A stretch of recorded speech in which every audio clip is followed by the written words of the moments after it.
Hi guys, so post-Brexit, International Trade Secretary Liz Truss has been jetting around the world signing wonderful trade deals.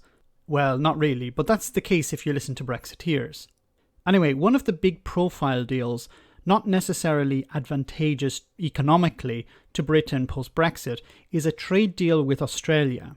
It must be remembered that both the UK and the EU are currently negotiating a trade deal with the land down under. But it seems that the UK International Trade Secretary Liz Truss has just made getting one a little bit more difficult.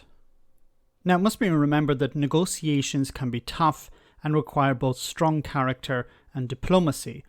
I don't know if Liz Truss has either of those qualities. According to reports in the Australian media, Britain's Trade Secretary Liz Truss has sent a text to her Australian counterpart Dan Tehan in an attempt to smooth over a rocky start to the free trade talks that took place in London last week after she was cited personally insulting him as, quote-unquote, inexperienced. A source close to the Trade Secretary told the Telegraph newspaper that one of her tactics was to seat Tehan in an uncomfortable chair in the Foreign Office's Locarno room so that he had to deal with her directly for 9 hours. People close to Liz Truss have also said that the trade deal progress was moving extremely slowly under Tehan. A source described Tehan as inexperienced compared to Liz Truss. Yes, they actually said that. They also claimed that Australia's most senior trade negotiator would have to show that he could play at her level.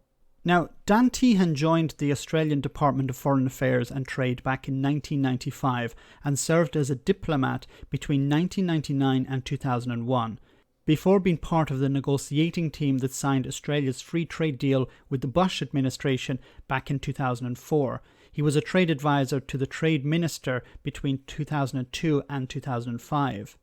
A senior Australian Department of Foreign Affairs and Trade official rebuffed Liz Truss's assessment, saying that Tehan was the most respected trade minister in decades given his experience in the department. They said, and I quote, "If this was briefed by a member of Truss's staff, this is very disrespectful." They went on to say, "It's also a very bad tactic. It won't work." The Labour Party in the UK attacked the remarks by the Trade Secretary. Emily Thornberry said, and I quote, "These remarks are insulting, ignorant and entirely counterproductive. And let's be clear, they come from allies of a minister who hasn't negotiated a single trade deal that the UK didn't already have inside the EU." The slow progress on the Australian trade deal is probably getting to Liz Truss and her team. While some rollover deals have been signed and others with countries with tiny economies compared to the EU, pressure is growing on the International Trade Secretary. The British government seem to have all but dumped any pursuit of a trade deal with China, and they have made very little progress on talks with the United States, meaning Australia is set to be one of the first major trade deals Liz Truss clinches. Dan Tehan is currently in Europe meeting with the World Trade Organization's new boss, as well as officials in Brussels for talks on the EU-Australian trade deal agreement. He will then travel to London to meet with Truss's team to work on more details on the final deal with the UK. While Australia is happy to work on a trade deal with Britain, it is not seen as a vital boost to their economy. However, the British government clearly is desperate to sign a trade deal to justify Brexit. The Brexit mentality of the people in charge of signing these trade deals makes the situation worse for the British economy. Liz Truss was someone who backed remaining in the European Union, but then jumped on board the Brexit train in what I see as an attempt to further her political career. She, like many, are not up to the job and they don't understand trade or diplomacy. Boris Johnson generally selected people not for their ability, but for their loyalty, and this is the consequence of such a decision.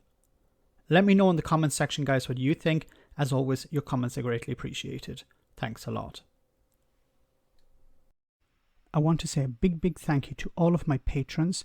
You ensure that this channel continues to exist. I'm eternally grateful for all of your support. If you join Patreon, you will receive instant access to our Discord server, where we have both audio and video chats. You can chat with me and other patrons, where we discuss important and non-important issues. Becoming a patron per month costs about the same as a large coffee, so why not check it out?